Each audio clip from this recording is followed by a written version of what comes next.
Καταρχάς, να καλωσορίσουμε παιδιά από το σχολείο δεύτερης ευκαιρίας, ένα σχολείο που πραγματικά μας κάνει περήφανους όσο για τη λειτουργία του, όσο για τις αποδόσεις και τη συμμετοχή του στα κοινωνικά πρόγραμμα της περιοχής.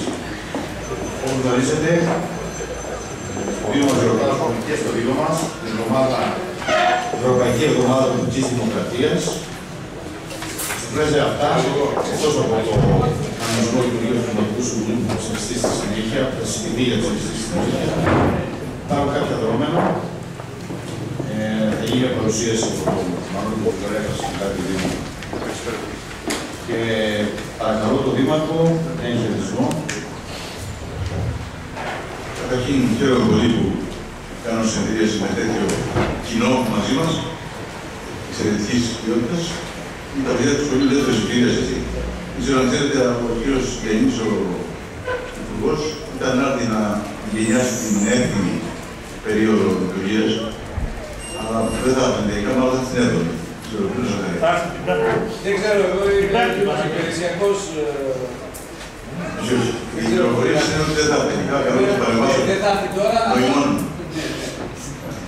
Συγγνώμη, κύριε Τσοβέκο.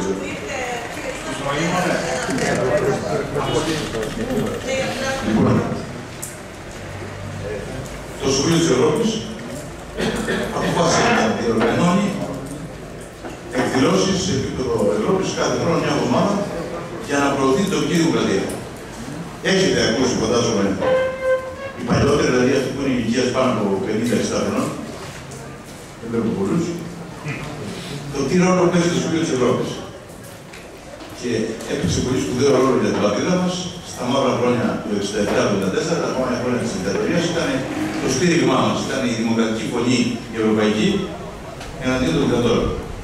Αποδεδειγμένα δηλαδή αυτός ο οργανισμός είναι χρήσιμος για τη δημοκρατία. Και χρήσιμο για τη δημοκρατία είναι και το να προωθούμε την τοπική μας δημοκρατία. Αυτή είναι λοιπόν η εβδομάδα που ξεκινάει σήμερα και θέλουμε, ανταποκρινόμενοι στην πρόσκληση, μαζί με όχι δυστυχώς πολλούς δήμους ανά την Ελλάδα, δεν είναι η πλειονότητα, είναι οι λίγοι. Συμμετέχουμε, δεν παίρνουμε διαγραφή, δεν έχει κανένα πρόγραμμα να μας δώσουν αυτά.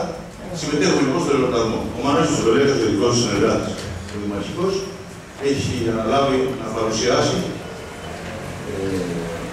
το ξεκίνημα Open Days, το λέμε στα ελληνικά, αυτής της συμμετοχής σε μια ευρωπαϊκή, πανευρωπαϊκή γιορτή.